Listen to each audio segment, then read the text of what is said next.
Hello, and welcome to Boatrek Live. Well,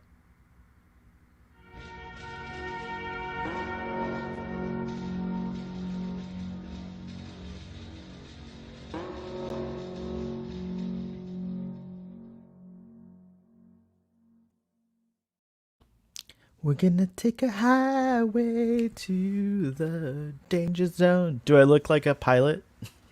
Yeah, you look like a real Top Gun.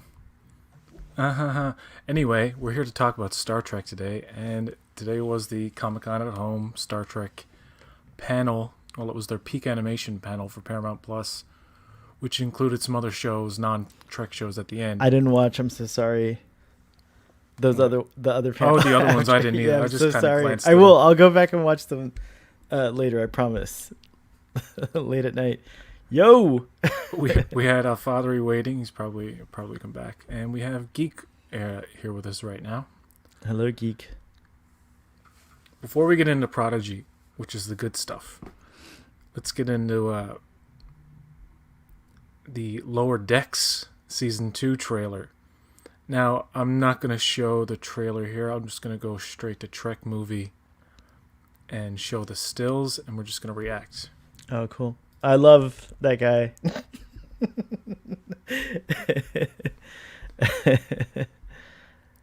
So yeah, this is from Trek Movie. This is an image of the actor's Carl Tart is playing Lieutenant Kayshawn in the episode Kayshawn His Eyes Open, and this is a Temerian you might know from the episode Darmok.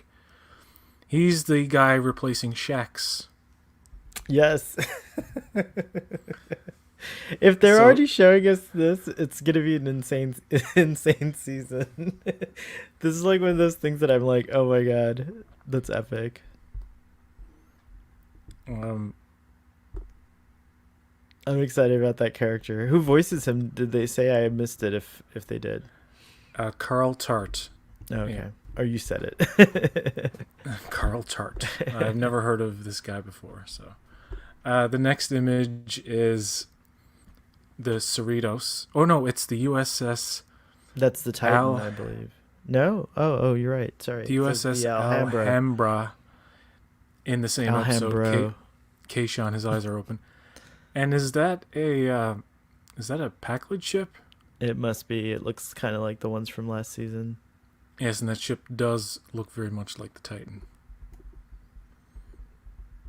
Still the same consistent, great artwork and production design. Very faithful to the era. This is Carl Tart with Noelle Wells playing Devani Tendi in that same episode. I'm thinking this may be the first episode. If this is where they introduce the new security officer, it would make sense that this is the premiere. Mike McMahon says, don't even try unraveling what's happening this season. It's going to be wild. What were you going to say? Sorry. Yeah, like what the hell is happening here? I can't unravel. As we see snakes unraveling. Do you recognize the species of this guy right here? No, I don't. Yeah, I don't either. He looks a little bit like Pirates of the Caribbean dude. Oh yeah, Davy Jones. Davy Jones Locker. Nolan North is as Minor, Vanessa Marshall as First Officer, and Jack Quaid as Brad Boimler in that same episode, Kayshawn His Eyes Open. Man, there's a lot going on in this episode. Don't have any context for you. They're in a mine somewhere. Who knows? Sorry for the hammering sound. My neighbors are doing work. That's okay. I like this image because we're seeing Cardassians, and this looks like it's on a Cardassian ship. Yeah. Missy Pyle as Interrogator, and Tawny Newsome as Ensign Beckett Mariner in Strange Energies. Do you think it could be a play on... God, why am I blanking on it? The one where he gets tortured by the Cardassians. I hope so. I mean, I hope so. It's. Why am I blanking on that two-parter? That's called Chain of Command. Chain of Command, Jesus. Yes, Jellicoe it took me a while to recall as well. All I can think of David Warner as that Cardassian. Jellicoe cats, Jellicoe. It's very 1984 with the there are four lights, which I didn't get until I was older. Oh, I was like, oh, Star Trek took this whole this whole second part straight out of 1984. It's like strangely similar. It's not even a tribute. It's almost like a ripoff. The whole torturing and it's almost as if the character that David Warner was playing had read the book and was employing the same techniques. But I wish you could have said it in the episode. You know what I mean? You know what I'm talking about, right? No, 100%. Sorry, I had to mute for a second, but no, 100%. I agree with that. Now this is mother and daughter again. Not so interesting. Just in the office. Now Jerry O'Connell here is Ransom, and Randall Park, you may know from the Marvel Cinematic Universe and Fresh Off the Boat, as High Leader. Not familiar with this species. Just don't know. They look just kind of generic humanoid. Yeah. This is Tendi, Rutherford, and Mariner. In the trailer, they're talking about Boimler not being there, and it cuts to like him on this having like some kind of traumatic event on a mission for the Titan, and this of course is Boimler on the Titan. How long will that last? Nobody knows. It might be will the stories converge? Season. They have to. Do you think there will be an overall like story arc in this, which will bring them together? They have the episodic thing, but there's probably a lasting threat throughout the season. Well, Tondi, I want to call her Twitter name Trondi all the time, but Tondi Newsom was saying something about how like this season her character is going to be more like not knowing what to do with herself because she'll be working with her mom, who's been like someone she's rebelled against all last season. And I think that the arc is going to be centered around her gaining the confidence to become a leader, basically. Like, I think that's her whole thing. So I think that's what the show's overarching arch is trending towards. But so far this Pac-Led thing is interesting, and they said they're going to keep that going. So I don't know. I think it would be really cool if Lower Decks did somehow tie into Star Trek Picard, or even, other things, like kind of give us clues about things, What were some of the funny moments you saw in the trailer? One of mine was where they're talking about being together and they're left behind. I was like, how much oxygen do we have? Yeah, first thing. No, but Boimler screaming and phase beaming. I was like, I don't know what's happening. There's just so much in the trailer that I was laughing at. I'm glad Riker is a recurring character in this season as well. Like that's still going to be. And Robert Duncan McNeil, what a cool thing that was. The reveal that he's in it. He's a hallucination, but he's there. Yeah. A plate. He's a Star Trek plate. I have those. I have one of Jean-Luc. They wanted him to be in Picard's season 1, and they couldn't do it. And they wanted him to be in season 2, so he might be in at some point. But he was going to be just in it as a cameo, but scheduling didn't allow it. Yeah. Father says Jeffrey Combs is back. Yes, he is the voice of the computer, the evil robot, the evil AI thing. That's a trope that they're going to play with. That's awesome. Yeah, I recognized his voice. He's talking about you should lose some weight or something. That was okay. There was a nice YouTube. Speaking of Jeffrey Combs, if you get a chance, go. He tweeted a YouTube video. Someone made like a fan video, and I actually watched it. It's really good, showing his whole career basically. Like almost every role I think actually every role he's been in is in that video. So I haven't seen all of his movies, but I've seen a lot. There's also a nice, funny moment between Boimler and Rutherford where he's like, we have to use we may not have this, but we have to use what's in here. And he's like, our skin? He's like, no, our brains. It's like, oh yeah, It's our brains are inside of our skin. It's like just stupid, weird shit like that. That Lower Decks is synonymous with now is just silliness, and I've learned not to take it seriously. I know people want to look at it as like strict canon and stuff like that, but it's like they're really having fun. I mean, you have Data action figures in a shop on a space station. It's like weird. It's like they do show. As far as I'm concerned, Pakleds Lower Decks again. is like it fits into continuity beautifully. Like, you know, like I think it's okay. I think after it's a stretch. It's a stretch in animation, but you can translate it. You can in your translate head. it. You know what I mean? Yeah, it's true. It's therapy. It's Star Trek therapy. So Jeffrey Combs is back. Jonathan Frakes, Marina Sirtis, Robert Duncan McNeil is there. Any other surprises they haven't revealed?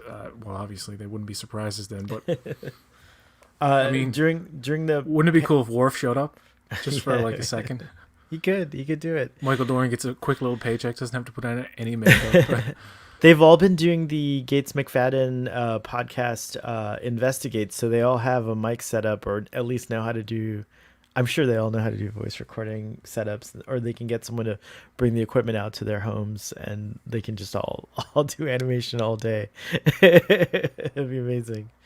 And there's an also cool part where she's like, you have security waiting to escort me to the brig, don't you? It's like, yes. Oh, you know me so well. It's like, I don't know. It looks like not only is the show so well received, the cast and the panel was talking about the love they get. I mean, Tawny is a bit, you don't mess with her on Twitter. Like she snaps back if you mess with. Oh yeah, I've seen her. Like she bitched about people complaining about the cursing in Star Trek. Oh yeah, I retweeted it. I had stuff to say about that too. I retweeted it and said, well, if they're, I just said the swearing is censored because in Lower Decks is like, who would complain about the swearing in Lower Decks specifically when it's the one show that they actually censor the cursing? It's like, I have the steelbook. You can probably see it right there. That's the steelbook for Lower Decks, and I haven't had a chance to watch it. But you know how like you had Easter eggs with a remote control back in the day, where you could like do a certain combination and it would unlock stuff. I wish that there's an Easter egg that unlocks the bleeps on Lower Decks, because I think they should just go bleepless. You know what? It would be amazing. Unless, and I highly doubt this is the case, that they actually don't say the words, that it's just bleeped. Like I think they're saying the words. They have. I think they're saying like R-rated stuff. But the fact that you can unlock that in just the Steelbook, for God's sake, I think is a little bit of a questionable thing. It might not this be a argument known that it's feature, funnier but with the bleeps. I'm like, no, but you miss whole jokes. I've said this before. PJ, I love Lower Decks, but you miss entire some here and there, not all the time, but you miss like the point of the joke, or like a certain word that would help you understand exactly, like the holodeck thing. I Cleaning the bleep out of the bleep filters. It's like, what did he say? What did he say? I hope there is a unlock feature that's a secret that they haven't said anything about, and I want to discover it. But it is definitely recorded, because I think there was I only know this because I saw this happening on Twitter, and it might have involved like Trek on the Tube in some way. But Mike McMahon wanted to share a clip from Lower Decks before it had aired the first time, but he said he couldn't because it hadn't been the bad words hadn't been bleeped out yet. So that means I think they actually record it. My speculation is that it's recorded with like the bad word. I'm saying bad words, but swear words, cuss words, colorful metaphors is the correct term for it. So I think they're actually all in there somewhere, waiting to be unlocked. Who is Bem from the animated series? I gotta look that up. This guy, the guy whose arms and legs and head comes apart and stuff. Oh, can you show me? That guy, the guy we called Davy Jones. Is that what he's talking about? I think that's. I don't know if Father can clarify, but yeah.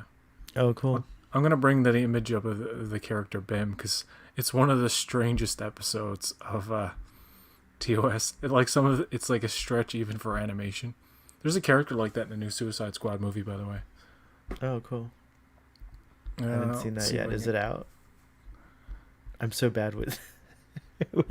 The other day I thought you told about Top Gun, and I thought the new one was out already. Oh, here it is. Here's Bem. As my computer is just like taking a second to load it there. Written by David Bem Gerald. from the animated series. Oh yeah, I saw. That's the character you're talking about. So he's the Davy Looking Jones guy, I guess. No, well, no. That guy, this character is like doing this like welcome thing in the trailer. Remember, like, okay. Yeah, this is a different subject, but it's nice to see the animated series up on the screen. That's cool. Father, I hate that guy. I don't remember this episode. I may not have seen it, but I recognize the Jörg Hildebrand uncovered that one earlier. I hope I said his name. Jörg. I saw it on Twitter. Any final thoughts on the... I'm just super hyped and excited about Lower Decks. What is it now? 2 weeks away before it airs? What's the... 3 weeks, I think. 3 weeks? Yes. I'm super hype. I'm wearing my Lower Deck shirt. I was the only other thing that was cool was to see that all of the cast, most of the cast except Furtani, had their Lower Deck shirts on from the Lower Deck shirt run. So I hope Star Trek does that because I will be sacrificing many hours of labor to do that. Not sacrificing, but laboring harder to get those. Yeah, I think Lower Decks season 2 is just going to be as good, or if not better than season 1. I mean, it's a show I don't. It's the one show I don't worry about. Yeah. It's like the one show that doesn't make me nervous or anxious in any way. I just look forward to watching it. That's it. And same. Even if season 2 is not as good, it's still probably going to be good to some degree. I mean, if the trailer's any indication, I chuckled a few times at the trailer, and usually comedy trailers I'm kind of cold to, because it's all advertising, it's all trickery. They're probably going to show the funniest things and leave the rest of the crap in the movie. But I was surprised by the first season, and I have faith. Season 1 was faith of the heart. Exactly. Season 1 was so good that like there's a lot of faith that season 2 can't go wrong. So I can't imagine. Father will be in Vegas when it drops on the 12th at STLV. Tonight, Fathery is going to talk about all the news as well on Text Trek. Yes. Let's move on to Lower Decks. Prodigy, Star Trek Prodigy. Yes. I found it interesting that Jerry O'Connell, when he was introducing it, and he even reiterated a little bit after, it's aimed toward kids, but there's a bit of hoopla about them saying that this is the first Trek for kids. And I would argue that the original series is not really. It's not for little kids, I don't think. Wouldn't sure. There are some not only horror, but there are some sexual elements in it too that may not be appropriate for little kids. So let's take TOS off the table. You can look at TAS. That sounds dirty, but the animated series is certainly something little kids could watch. I think so. I don't remember it being any too crazy or anything like that. It wasn't like other animated shows at the time that kind of simplified things or talked down to it. It was actually pretty intellectual. And we're talking toddler age, by the way, when we're talking about kids. Like, just to be very clear. I mean, because I think I don't know about that though, because 7-year-olds. When you talk about toddlers, you're talking about like the really simple animated stuff they have on TV that teaches them the basic stuff. Like 4-year-olds those are not toddlers. What age do you graduate from I thought it was 4 or something like that. I thought by the time Yeah, like I feel like a 4-year-old could enjoy just like the visuals still, and I think that's kind of like oh, what are you talking about, TOS or no, TAS? yeah, both Both, the okay. animated series and what I've seen of Star Trek Prodigy. I think like a little kid, you could plop them in front of that So, Star Trek and like get a lot of work so an done while evil they're. Kirk is trying to assault a woman in her quarters. Wait, that happens in the animated series? No, I mean in the that's what No, I'm I saying. wouldn't show a toddler the original series. I was Oh agreeing with you Jesus, no. on that one. No, no, I'm just talking about There the was animated stuff series. in the original series that kind of freaked me out and frightened me as a kid when I first saw it. Like when I was 7 or 8, I think, when I I, first started watching that. and to be fair, I saw the original series as a really young kid. I was 5 when I started watching the original series, but a lot of that stuff went over my head, and I do remember getting explanations whenever I had a question, and I think there were good explanations. Like I would be like, "Why is Captain? Why does Captain Kirk kiss so many women?" And my dad gave me some like kind of answer like, "Oh, he's very friendly," or something, which was enough for a kid. Uh, well, I think Why of doesn't he all kiss me, Dad? No, I'm just kidding. Sorry. Jesus. Uh,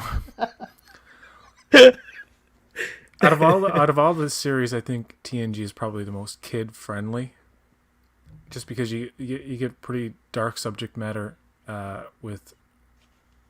I mean, Voyager doesn't do a lot of it, but it can get pretty serious. DS9 is, I think, a little too smart, unless the kid watching it is like really. But for little kids, no. DS9 is just some episodes can work, but as a show, it's just I think it's a little too complicated. But I think started watching TNG when I was 5 or 6, so and I could understand what was going on for the most part. Uh, Enterprise, not so much. I mean, basically all of them are PG except for Picard. Picard is Discovery. the only one No, that's Discovery would be like yeah. PG-13, perhaps rated R. Discovery. Okay, in terms of Picard's rated R for sure. in terms of Yeah. ratings, Picard is the hardest one in terms of NC-17. We'll just get Picard for Trek. It's pretty much that. Yeah. In terms of violence and not so much sex, but violence and swearing. It could be. Picard is number 1 in terms of Season 1 was maturity. violence. Season 2 is gonna be all sex. Watch. Season 2 is gonna be like full on. If Lower Decks, if Lower Decks wasn't bleeped, that would be much worse than Picard in terms of like just offensive Yeah, would you have to language. give it for offensive language of that You would capacity? Would you have to give it an R or PG-13, or could it be PG-13? You reckon? The rating systems are different here. Like Picard Yeah. is 14A, say, and same thing with Discovery. Discovery, oddly enough, when it started here, it was 18 plus. I'm like, that's pretty hardcore because in Canada, you gotta be like pretty. You gotta be harsh to get an 18 plus. You gotta be like Game of Thrones kind of level, right?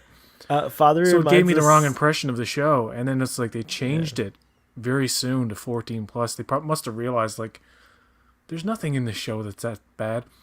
The And then they Klingon- accidentally aired the F words during the day in Discovery, probably not realizing that Star Trek now had the F word, and they actually got in trouble because they didn't bleep out Stamets until he's saying the F word, and they aired it during the day on the Space Channel it was at the time. Doesn't he say like the power of fucking science or something though? It's awesome. No, Like, she if a says kid- she says it's so fucking cool, Oh, okay. and he goes, you know what, it is fucking cool. But they end at that, so Discovery's basically PG now. It's not bad at all. But in terms of Father reminds us that we did see Klingon anatomy in that show. yeah, so the first season of you could do Discovery- like episode by episode ratings. Like the season could be PG, but you could just put a viewer's discretion advised. Like it would have been awesome actually if Star Trek Discovery would do that, or if Star Trek would just do it in general. All right, well, It would we're be gonna kinda move on. awesome. We gotta right, bring it back sorry. around to Prodigy now because I know we went off on that way crazy tangent. uh, Did you hear something on my end? no, I there's a bird chirping very loudly and it's close. Oh, I heard that. I did hear that. Just I'll give you the floor, and for a second, and you just tell us your initial thoughts on the PJ's gonna go no, I'm gonna Okay. I'm gonna close the windows. Okay. All right, there you go. Make it show. Make it show. Star Trek Prodigy is set in, I forget when, but sometime post Voyager, and it takes place in the Delta Quadrant. It looks like the two lead characters. It's an ensemble, so not the two lead characters, but two of the characters are in a prison, and they escape by discovering a derelict or abandoned or lost or scuttled Starfleet vessel, and it is their ticket to freedom. And then they'll meet up with all these other guys, including a Medusan and a... I fed it to my cat. No. There is actually on somebody's roof. There's a family of birds, and I guess when the little ones get hungry, they like chirp very loudly.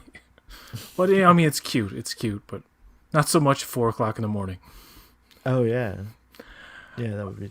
I didn't realize I had walked away with my camera on, so you got to see my fat ass. I didn't see anything. What? Are you pantless? I didn't see. What? Oh, I was completely nude from the waist. That's great. Now I have to end the broadcast. You put me on Make It delete Show. the video before anybody screen caps anything. I think you're lying. You did see. I would have noticed it. You did see me in my PJs. Oh, very nice, very nice. Go ahead. My biggest takeaway from the Prodigy trailer was this magnificent beauty right here. Oh, which cool! I'm glad you're gonna show the ship. People will say it's Kelvin-y, and I agree. You know, and the nacelles are Kelvin-y, and it's like you see some of the interior there, but it looks like the spaceship ship. From. It looks like not from. Oh, that's a great capture, PJ. I didn't see it this clear. Whoa! I don't even know if I'm allowed to show this in Canada. Oh well, it's okay. It's okay in the USA. It's beautiful. It's crazy looking. Wow. It's so beautiful. It's so beautiful. It's small. I reckon that bridge looks pretty big. That bridge module. It does look like a relatively small ship. Wow. I think it looks nice. I think it's interesting. It's not what I expected. It kind of looks like Voyager, like an evolution of Voyager, but with the nacelles are throwing me off because they look retro, but yeah, from what I expected. But they might just be a new tech. The bridge is very open, like it's got this kind of like dome like structure to it. It's also like looks very advanced for an NX ship, doesn't it?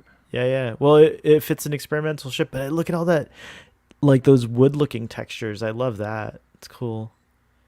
It's expansive. It's like the bridge looks kind of like the Orville. I can see Trek Yards right now being like, how is this an NX ship? This looks post-Picard. And I can see people saying that, like, they're gonna nitpick at why does this look so advanced if it's an older ship? And maybe it's not an older ship. Maybe like, it's a new NX program. Could that be a thing? I don't know. Well, it could also be if they're gonna like, if they wanted to, it could be a time ship of some kind that got stranded in the past, and that's why it has a Janeway Captain hologram, like, you know, a training hologram, because by the time from where it came from, it uses different captains to train these crews and stuff like that. So like it could be a temporal agency ship or something like that. Maybe that's why it looks retro too, because it's some crazy like future technology, but they're styling it retro or whatever. It could all sorry. No, well, I'm saying maybe, but if it has Janeway circa, I don't know, maybe 2370s, I guess. Well, she's the hologram is Captain Janeway or Captain Training. It doesn't even have rank pips, I don't think. No, I don't think it does. So, and it's an emergency. It's an emergency command hologram. Hologram, yeah. Basically, if you don't know what you're doing, this is your temporary captain that'll help you out. It makes sense that it would be in Janeway's likeness because Janeway spent so much time with Dr. Zimmerman that she would be really ideal to transfer into like a training program or whatever. So it's cool. I like that it's styled as her. But that's what I'm saying. It doesn't preclude the ship, I guess, from being in the future sometime. Father is here to clarify. Any first ship of its class has an NX in its registry number, Excelsior, Defiant, Prometheus. Okay, so this is the NX version of the Protostar, assuming that there could be an actual full-on version of the Protostar somewhere in the Alpha Quadrant, I guess. And the mystery of how did this ship become stranded in the Alpha Quadrant. Also, just a reminder that when the NX program ends and the ship goes into production, it gets the class name of the first ship. So like the NX 2000 Excelsior became the Excelsior class. So this could be the Protostar class that's in service. And also, I think in the case of the Excelsior, they actually updated the registry to NCC once the NX program ended. And even though it was the same ship as in the NX program, it was later NCC 2000. You see, those are the nitty gritty details I still have to learn about. Like, what exactly are NX ships? It's like, oh yeah, that's what they are. Okay, it's kind of useless knowledge in everyday life, but sometimes it gets locked in our brains, in people's brains. There's something about the shape of this ship that is almost like a TOS kind of retro thing, where like I can see this being a design in a reimagined TOS thing, and this shape right here kind of illustrates my point. Can you pull that back up real quick? Yeah, compliance. It's Flight of the Navigator. It's Flight of the Navigator. Exactly. It has that cool shape, but actually it's really beautiful. It's nice. It's got a nice really cool silhouette form. Yeah, it has a very nice silhouette. I love it. Yeah, I mean, that's really the main thing I got out of the trailer. I mean, it was nice to see at least one character, seeing him speak. That was Rock Talk. Yes. And the Blob guy did. Oh my gosh! On the panel, did an impression or did the voice. Did the voice. And I was like, that's Gizmo after he had some bad tacos, man. Like, what the hell? It really was not appealing at all. I liked it. It was like, what? Well, it is a blob. I get it, but it's like, ew, gross, man. I love that part. I loved hearing all their voices in the trailer with their characters too. That was really cool. And Janeway, this is only the beginning. The actor who plays Doll had a funny story about walking into the audition barefoot. That was pretty funny. I don't get much from the panels themselves. When I first clicked on it, I just skimmed through right to the trailers first, and then kind of went back and listened to these guys talk about the show. I didn't do it like that. I watched the panel, and because I pretended it was live. I am a sucker for those like live events or whatever. But I think that I love getting clues as to what the characters are going to be like, and so hearing them all interact with each other, I feel like it was a good indicator of the chemistry. And I like how the actors are all approaching their characters, and they seem very passionate about him. That I can't remember the actor's name, but he worked with Sir Patrick Stewart in what was it, the Kid King Arthur movie or something like that. He plays Merlin. Yeah. He was talking about how the way he was talking about Medusans got me hyped for the Medusans and the Medusan. Oh, the character. British guy, yes. Yeah. It was cool. There was something interesting. I think Jerry O'Connell accidentally said the character was a robot. I can't quite remember. I just watched it. That's I can't remember. Jerry O'Connell was great. He's like, actually, so funny. He's a non-corporeal, genderless being. Really a source of light. And the guy's has a very cool way of talking. Not only the accent, but like he's very like the way his cadence. I was like, I can't wait to hear this character now. And like a proper British kind of non-corporeal being in a mech suit, and like he knew his stuff. He knew about his character. Yeah, and that's what I like. And as I was Rocky also playing I was Rock Talk. Not Rock oh Talk. yeah Who's the rock monster? yeah Rock Talk, isn't it? No, Rock Talk. Wait. Oh, I don't know them yet. Okay, Rock Sorry. Talk is the monster. Yes, yes. Yeah. I had speculated that what's the name of the blobby character again? I'm never gonna learn these names until the No, show I will. I'll starts. learn it once the show starts. But it's funny. It's like Ferb or something like that, or like Ferb, Flurb. I'm gonna call him. I'm gonna call him Blobby Blob. I'm gonna act like I never even learned the Father names. had a funny name for him. I forget what it was. I wouldn't be able to do it justice. But I had speculated that he was like a pet. And so they revealed in the panel that he's like a familiar to Rock Talk. So that was an interesting way of putting it.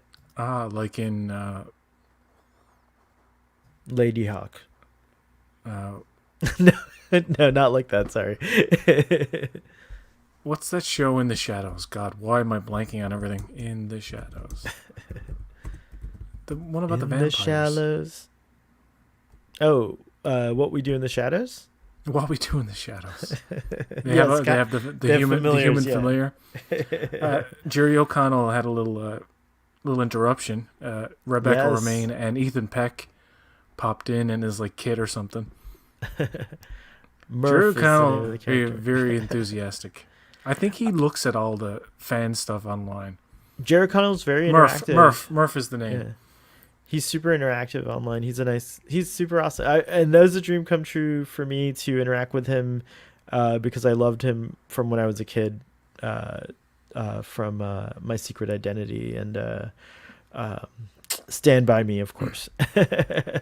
It's funny, he kept making jokes about Will Wheaton being on vacation and stuff like that. He was a good host, though. I liked him. He was great. He was great at hosting. He's also the star of Kangaroo Jack and Joe's Apartment about That's right. cockroaches. That's right. He's also in Scream 2, and yeah, Sliders was okay. But the best thing he's on is, in my opinion, is Star Trek Lower Decks. You got to watch him right now. That's like the best thing. It's like first time but it's funny because he's doing this live for them at the time. But he's a first officer. His wife interrupts, who plays a first officer. And then Ethan Peck, who's not playing a first officer right now, but is a character who will become a first officer on that show. Yeah, that's true. It's like all of these number ones. I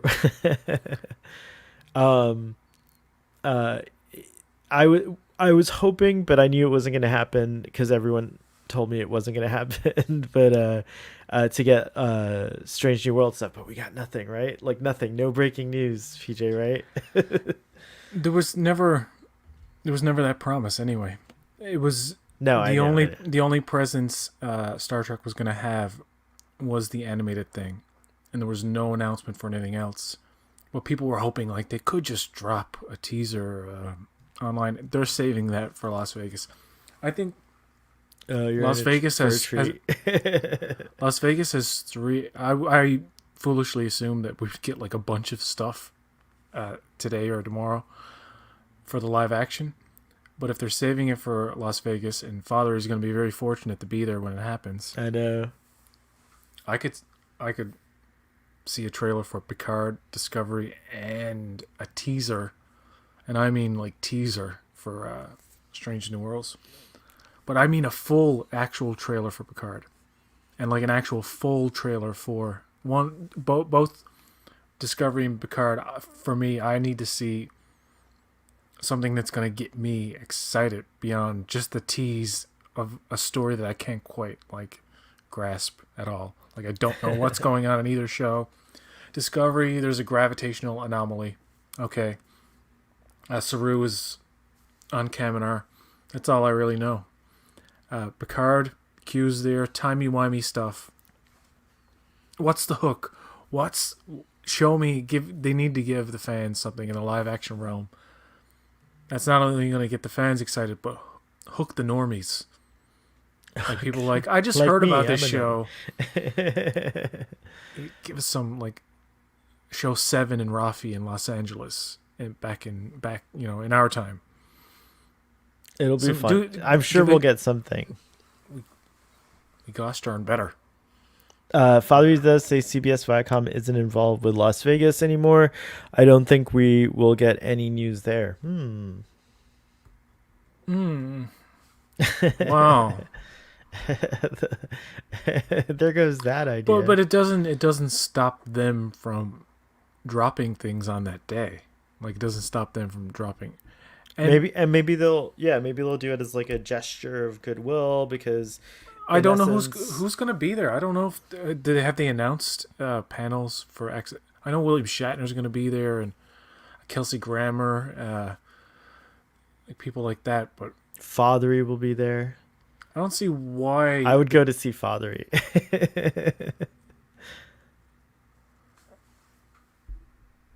Valerie says, "I bet some trailers randomly drop, and there will be maybe, and there will maybe be September something say 8th. for Star Trek Day, September 8th. Oh yeah, Well, Strange New Worlds might be the September 8th nugget then if I were a betting man. I'd say that might be the thing that they're holding out for then or planning for then. so they announced that Prodigy would premiere in the fall, Mm-hmm. right? Now let's get out my calendar here and just make sure I got this right. Are So you gonna do it visually so we can all see no, the well, calendar? no, I'm just gonna say that uh, the 12th of August, obviously Lower Deck season 2. We get 10 weeks. Okay, 1, 2, 1, 2, 3, 4, 5, 6, 7, 8, 9, 10. The last episode is on October 14th, assuming all 10 episodes run sequentially with no interruptions, right? If Prodigy is coming out in the fall, that would be October or November, right? So the very next week after Lower Decks ends would be the 21st of October. I think it's going to be one of those things again where one show comes right after the other, like the very next week. And we're going to get, instead, like last year it was 23 weeks? We had Lower Decks and then Discovery. I think this year it's going to be Lower Decks. Leads right into Prodigy. Leads And right into Discovery. And there would be 1 week left in the year for Discovery. Then that'll lead into Picard. and then Picard will lead into Strange New Worlds, perhaps, or another Lower Decks round by that time. Who knows? Picard would probably lead into Strange New Worlds, and Strange New Worlds would probably lead directly back into Lower Decks season 3. We talked about this before. That is very wishful thinking, but if they have they'd be filming and filming and filming multiple shows and creating multiple shows that are all like at various stages of development. So as each show is airing, they're completing the other one, and then the next one, and then the next one. If they could build up enough momentum to have like a whole year of straight up like every week is a new Trek product, yeah, there would still be people bitching about like the quality of certain things and whatnot, and would all be nitpicking or loving it. Who knows? Depending on who you are and what you love. Some people just like Picard, some people just like Discovery, or just Lower Decks, or like the whole shebang. It's all different kinds of fans, and whether you like one thing or hate the other doesn't make you any less or valid a fan than others who appreciate and love and praise like every little thing, who are also just as valid as you or me, who may be like, I really don't like this show, but this show's all right. They're all under the same umbrella, the producer umbrella, but it's not like everything that, like some people say, like everything J.J. Abrams does is gonna be.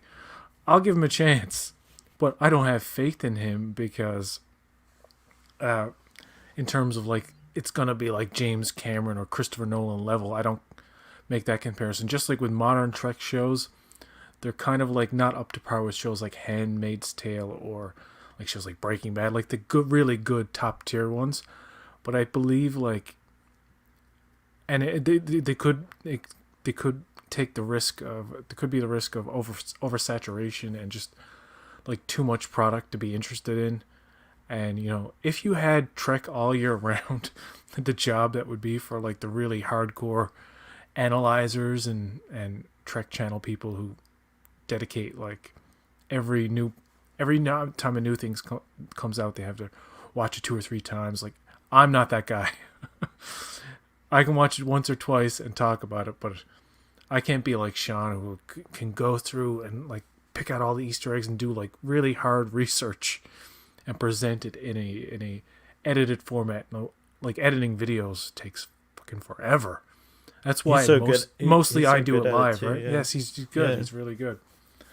That's his arena. That I have Fathery, like, he's very well prepared. Yeah. By the way, we're talking about Trek on the Tube, right? We didn't mention Trek on the Tube. Yeah. Go check out Trek out in the Tube. Well, you're the channel that reacts like right away. It's reaction channel. This channel is very impulsive. It's an impulsive channel. It's an impulsive channel. We started about 4 years ago around this time with me and Fathery talking about Discovery and not really knowing much about it. It was like 4 years now. Yeah. Fathery says new Star Trek will kill me.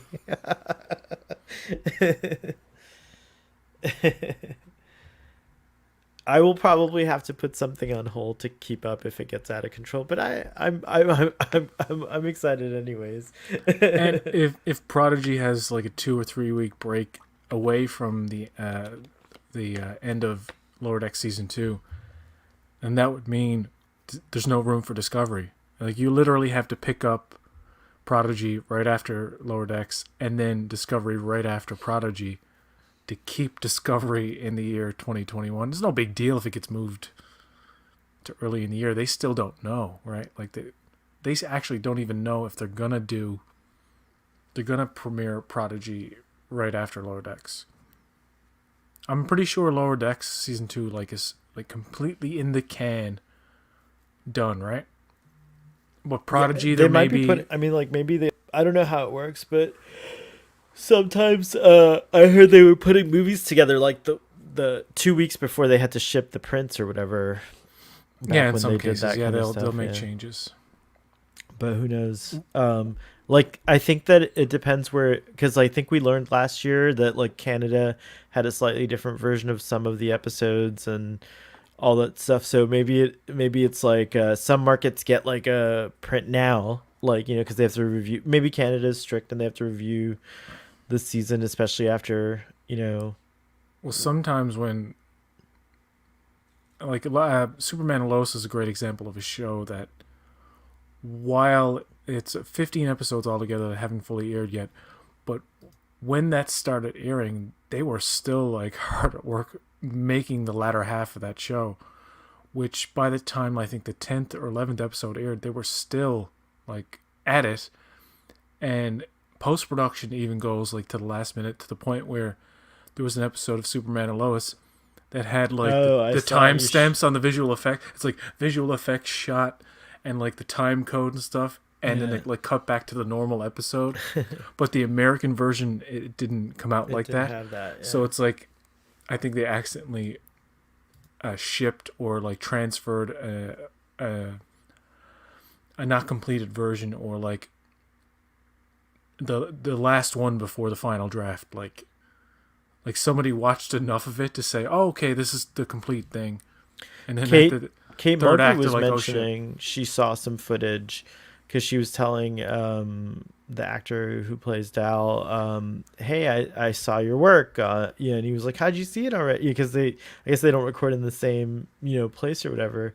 And she said she saw some animatics, yeah, which was pretty cool. So now I'm not sure if there's two different. Well, there's the animatic, which is actual drawn storyboards that are put into a computer and kind of put in a sequence to loosely resemble an animated sequence. And then there's an actual rough CG version that they do. I think animatics have gotten so much more advanced since the last time I remember seeing them on Movie Magic for Jurassic Park. Look at the way they do animatics for Pixar movies. Look at The Incredibles in particular, and how they would animate these rough drawings. They would literally manipulate them in a computer, and they were beat for beat the same thing as the actual finished film, just a rough draft. I was like, you see then how that's a perfect way for the animators to create the perfect beats and space in, you know, Oh, like to map out. Yeah, that's like cool. timing and stuff like that. And like when, you know, two people are talking, boom, sudden explosion in the middle of a sentence, something like that. Uh, yeah, Kate Mulgrew was enthusiastic as hell, man. She's like super She's into like, it. Yeah. this is Oh, gonna what she save said. the world. Well, no, but what she said about kids, like it's kind of a true thing. Like, I like one thing that she had said, something about like people, children need to be both.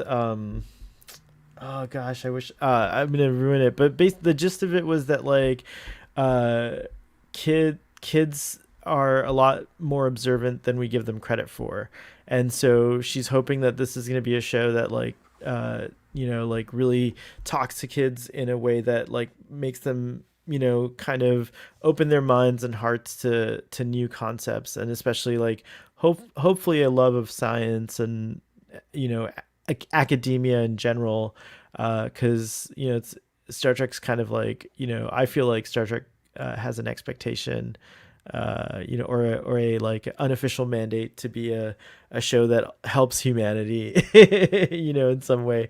So she said something really beautiful along those lines. But yeah, I'm excited about that because I have lots of relationships, where those people have kids, and I'm going to be like, you got to watch Star Trek with your kid.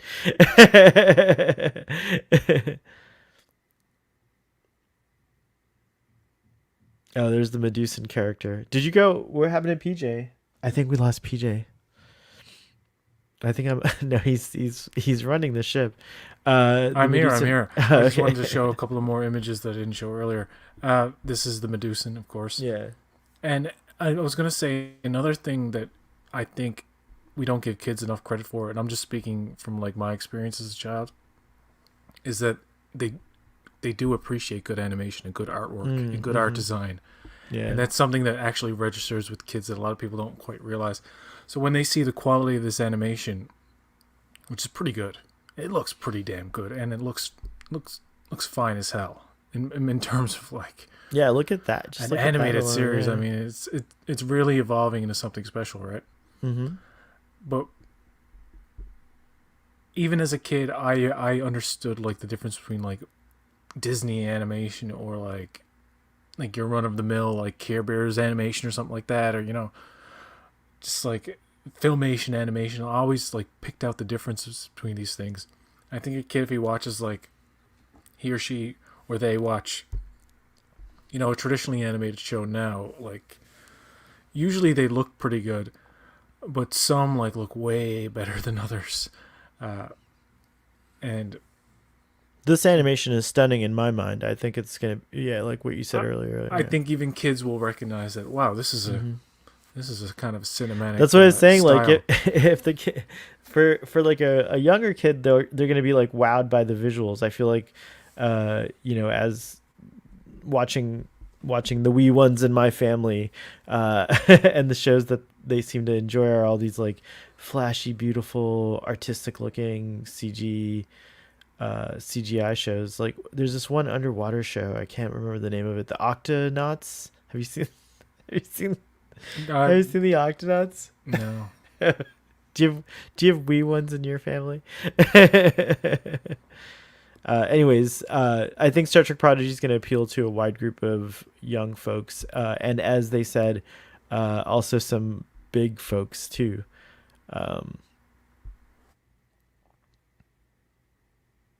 Very, very cool. Look at the hatch down below. It looks like you can or maybe that's not a hatch. I'm not sure what that is, but Kind of looks like it. yeah. But yeah, the ship is the thing that like was like, ooh, I perked up and I was like, this is different. This is weird. And like I said, the shape of it, I love the shape of it. Like in that, the way it looks there, it looks like weirdly across, like you said, the flight of the Navigator. Yeah, from that, if you were to take the two silhouettes, this one's like very similar to that, and also even just those like lines. But it does look like a evolution of Voyager, doesn't it? Yes, in some ways, when you did the first shot here, yes. Yeah. Yeah, but But also the Voyager shape was kind of like this weird kind of like shape too, like a saucer that blends seamlessly into the drive section. Like the neck is pretty much gone. yeah, it is very reminiscent of like previous NXs where it's smaller, it's more, it's almost like the compact car version of a regular starship. Oh, look, you can see the registry 76884. Someone was, I think it might have been Jurg also, I like pinning tweeted down. that. Yeah. Oh, you did? Okay, cool. I didn't know it was called a protostar until I saw the Trek movie article. And it's there. You can see it on the right, underneath that bridge section. So just so people know what we're talking about in terms of the flight of the Navigator comparison, I just had to. Oh, compliance. There. This is the image.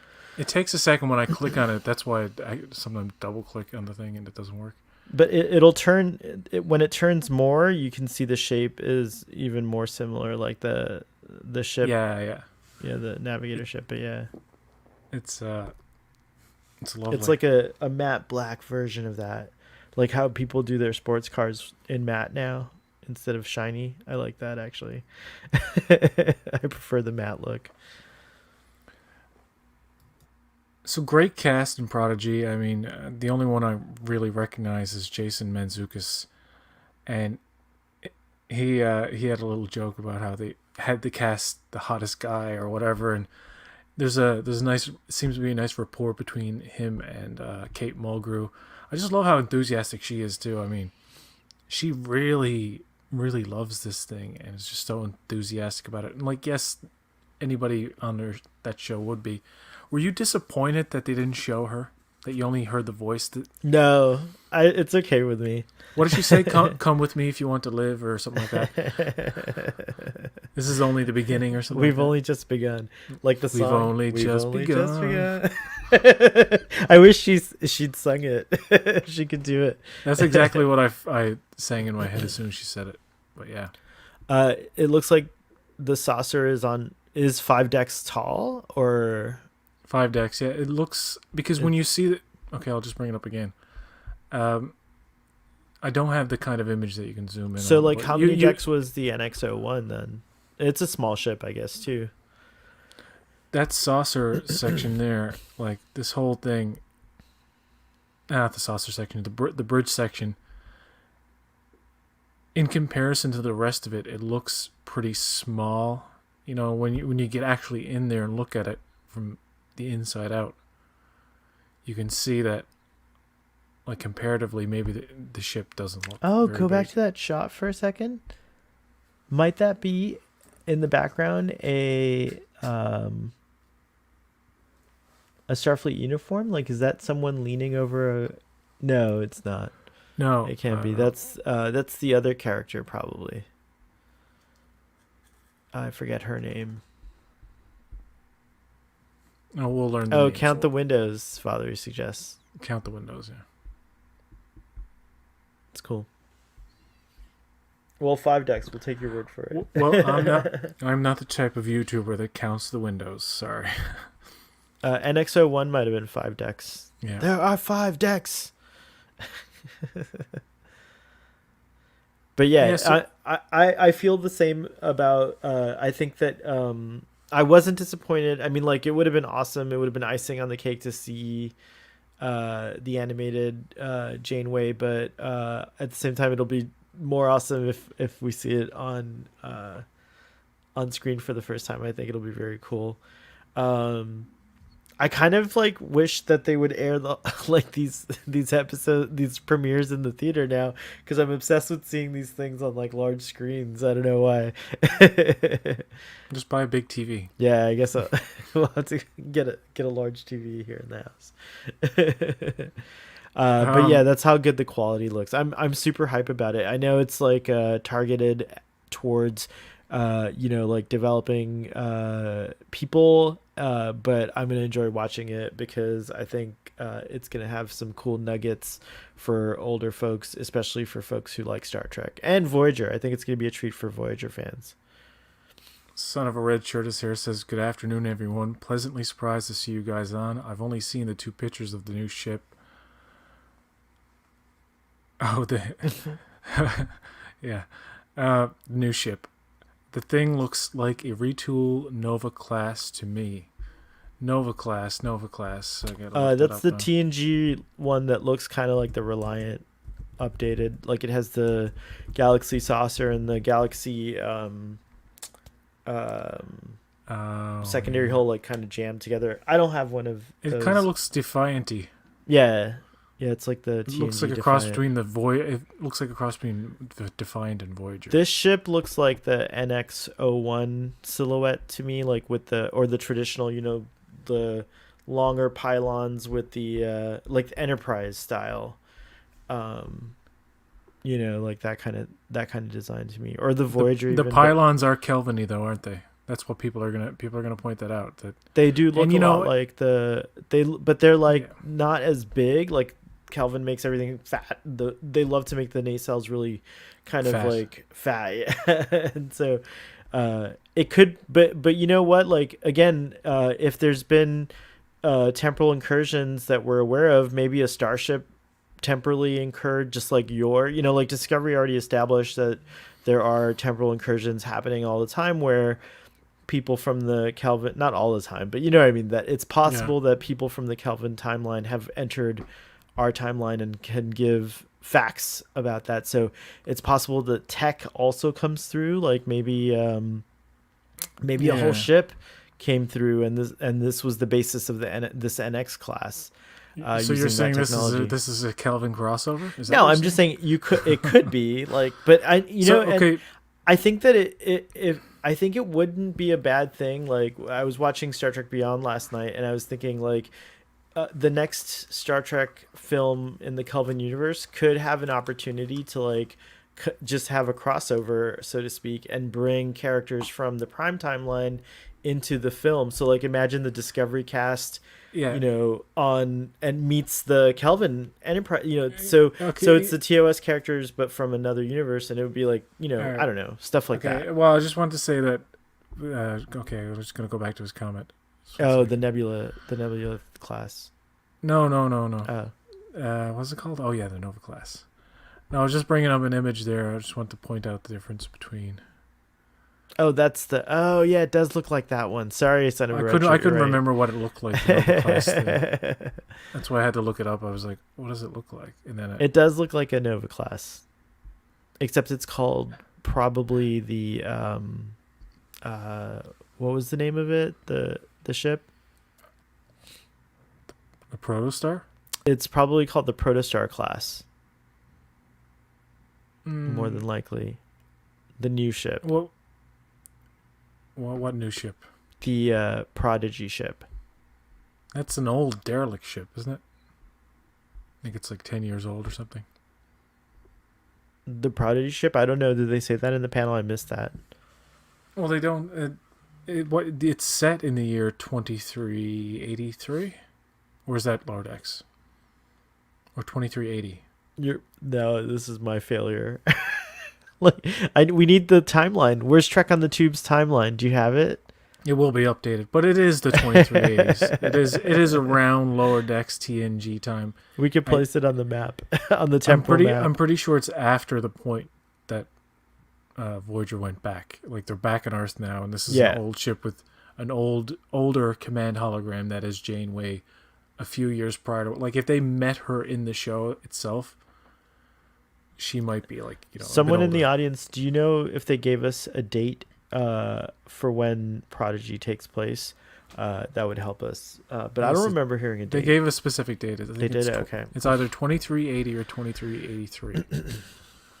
And when does Picard takes place like the 90s, right? It starts off in 2399. So yeah. Assuming that the new season is 2400, the year 2400, which would be the start of the the start of the 25th century. It would be the 25th. Oh wow, 25th and a half century. It's 2383. 2383. Okay, cool. So Voyager's back in the crew's back home safe. And do you think the kids would have heard about her? They'd be like, "Oh, you're from that ship that got stuck in here in the Delta Quadrant, and like you're a legend. You kicked a lot of ass when you were here, guys." Or like they're too young to know. Like the young characters would be like completely oblivious to her legacy. And she has to tell them like, I'm a big deal. And she can't really recall anything that happened on Voyager, though. You know what I mean? Well, she's not the same character at all, obviously, but so it's like she's a limited version of Janeway that hasn't had the experiences of the Janeway we know. The curious thing for me, and maybe you have an answer to this question, is how is there like a Tellarite and a Medusan in the Delta Quadrant? I mean, I know like lots of characters could have been lost in the Delta Quadrant, but I imagine they still by Discovery's time the spore drive is the only drive that Star Trek has that can like hop that far, or is there other drives at this point? Do you think that I don't know? I wonder if they'll ever address why there's a Tellarite and Medusan in the Delta Quadrant. Because it would make total sense to see the other characters in the show that we're not really that familiar with, like Rock Talk and and Dal, and that makes more sense for this show. But then there's the question of why are the species that we thought from another quadrant that takes thousands of years to travel at light speed to and from or whatever. Which like it's almost like how the pioneers discovered the world. Like at one point things just seemed so far away until you had some way to get there quicker. And in Star Trek there's always wormholes and That's true. Some kind of excuse to get from one side to another, anomaly of some sort, or some Q did it to them. Like who knows? There could be anything. I think, and I'm not finished with Voyager, but I have a feeling for Voyager fans it's going to be a treat, because I have a feeling if the show is centered around the Delta Quadrant, I can't imagine they won't be visiting some of the same planets that we saw on the TV show. So you might get like, maybe Talaxians and, maybe Kazon, right? Like, yeah.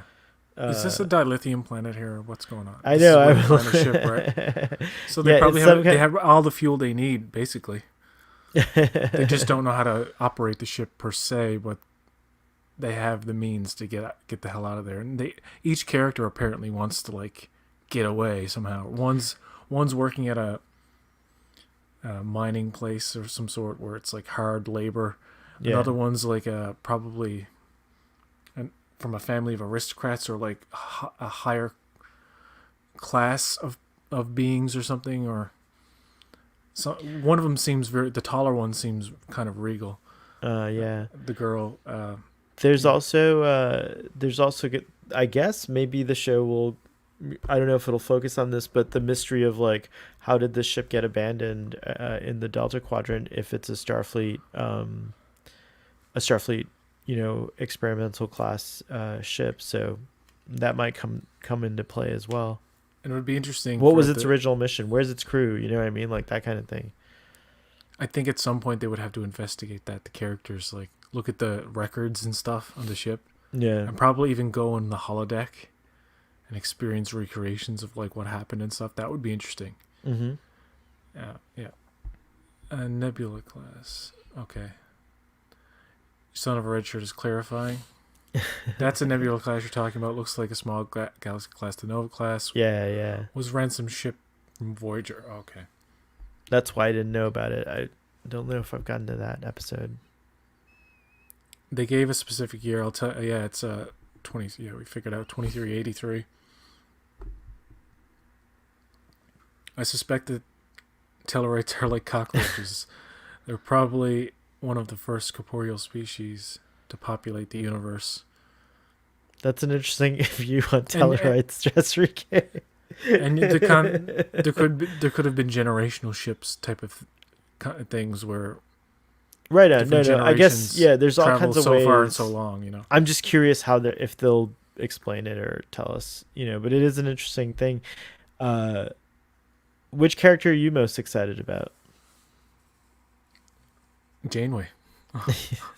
That's awesome. I mean, I think for me, everyone else seems like an ancillary character that will probably like end up liking or something. Who knows? But PJ, you're in for disappointment. She's gonna be in it the least. She's just gonna be in it as an advisory. I think. No, I think she'll be in every episode. Like for 2 seconds, she's like Charlie's Angels. All right, kids, go on this mission and come back. I suspect she'll end up being one of those holograms that evolves and becomes more like the Doctor. Kind of, like the Doctor, yeah. I'm most excited about the Medusan character, just because it's a cool TOS connection, including Telly, but I'm more excited about the Medusans because I guess they don't really get fleshed out, so that's gonna be cool to learn more about them. And I like that they didn't say that they make you crazy because they're ugly like the show did. They left that out. It was cool. They're so hideous that you go mad. And I think there's probably like, if they deal with that, there's a more scientific explanation of like, if you look at it, the light is fatal somehow. You know, like the light particles, if they reach your eyes or something. Oh, and like, that will cause the madness. They can read everyone's minds, so they're telepaths. Like, it's pretty cool. I don't know if they'll go in any kind of dark direction where the Medusan is used as a lethal weapon in a desperate situation. It's like, just expose yourself. I don't think they'll ever do that. He's like, you're all dead now. Just look at me. I don't think that's ever gonna happen. But maybe like the effect is reduced if like the eyepiece could be like the aperture of it. Like maybe. It could be like it could generate a beam, maybe a beam that just does like a little localized, maybe like just makes you a little crazy, but it's not permanent or something like that. And so that's like its defense mechanism, you know, or their defense mechanism. Stress Freak K made a comment that makes me think about something. The Doctor was so brilliant. I wish Picardo would pop up somewhere in New Trek. Now listen, here's the thing. The emergency command hologram isn't the only hologram on the ship. Assistant hologram, you know, there's still the emergency medical, and I doubt they'll have Andy Dick play it in the show. So it would be the perfect time to have Robert Picardo, or a completely new one. You could do a new. No, I think Robert Picardo should 100% come back. Yeah, he should come back for sure. And then you could have banter between. Janeway hologram and Picardo hologram. Oh my gosh. See, what a treat. That would be a good idea. Could they emergency hologram her whole old crew? Like, could there be an emergency ensign hologram for Kim? According to Picard, by 2399, you could have a hologram for everything. That's true. That's a good point. Like massage your feet, like hologram. Will you walk for me? Thank you. I'll just sit here while you go to work for me. A psychiatric hologram, you know, chiropractic hologram, podiatrist. No, you have a doctor. Can I get a husband hologram? Can he be Prince Adam? That's what that's emotional support hologram. There you go. If I married Prince Adam, do I become Prince Starfleet Boy? It's a different show. I know, sorry. We're talking about animation. Be sure to check out Text Trek. Yes. This is like a couple of days later. It's already there. You can go to his channel and see their reaction to the Prodigy and Lower Decks trailers. And check out Starfleet Boy After Dark tonight. Yes. Where we'll definitely be talking about our thoughts that we can't share on a daytime stream. What do you mean by that? I don't know, something. You mean to tell me that Starfleet Boy After Dark is like adults only or something? It is. It is adults only. I'm sorry. No one. I guess in Canada that means no one under. No one under 50. 50. Adults only. Also, if you're sensitive to foul language, spoilers for everything. I'm just gonna limit my audience. There's basically 40 hardcore people that watch, but we'd love to have more of you all. So please come and see this comment. Watch us.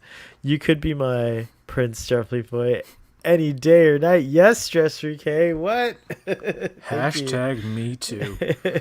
No, I'm joking. It's getting a little rambunctious in here. That's a pregame, guys. We're pregaming. This was so much fun. Thank you.